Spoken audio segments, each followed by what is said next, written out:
ole marwa ti hian khuwa var don ta lalpa chi tu turin thoru ti hi asolfa in hansate atia kan sangai lo tak mai nia lo mom khop mai a flatin minus 4 in kan sa doni hesai sa phla chon sowing the precious seed chi hlu tu tina ni ome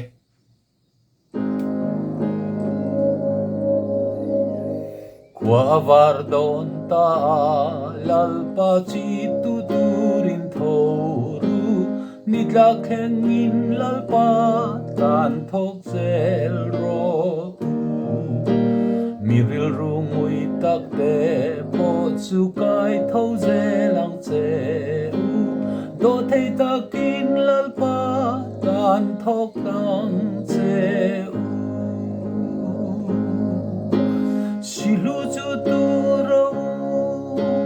Silu chu tu ro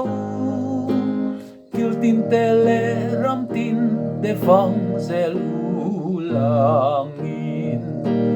Nuna chang pel ula chan chin tra tlang au pui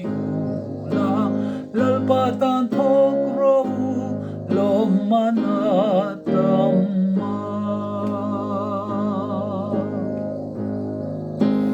Sing ta ka tho la lalpa tan thokan ngal ro kho tim thleng in si tra ni tu zel ro ring le lovin si tra hi in tu zel tu ra ni en kim kal san vekin pathian chau ring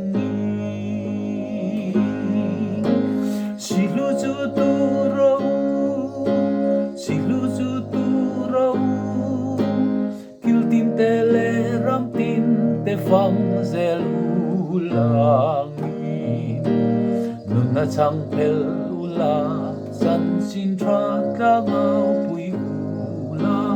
Lalpa tan thok ro lo manatam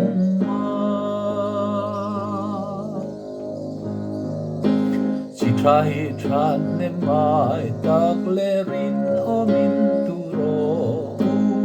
in chi tu chu in at le vek ngei do ne chi tra chu tu ula tha le ril ru ko chau lo vin pathian ne na mal som sak na dil zeli Silu chu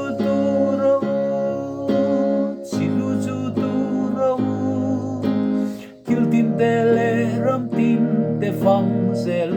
ulangin Nuna chang pel ula chan chin tra tlang au pui ulang Lalpa tan thok ro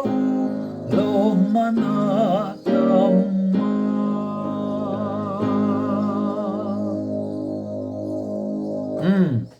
Maro tiron requestan ya asal fadik takin ron sate ahantia tikhan kan han sa ni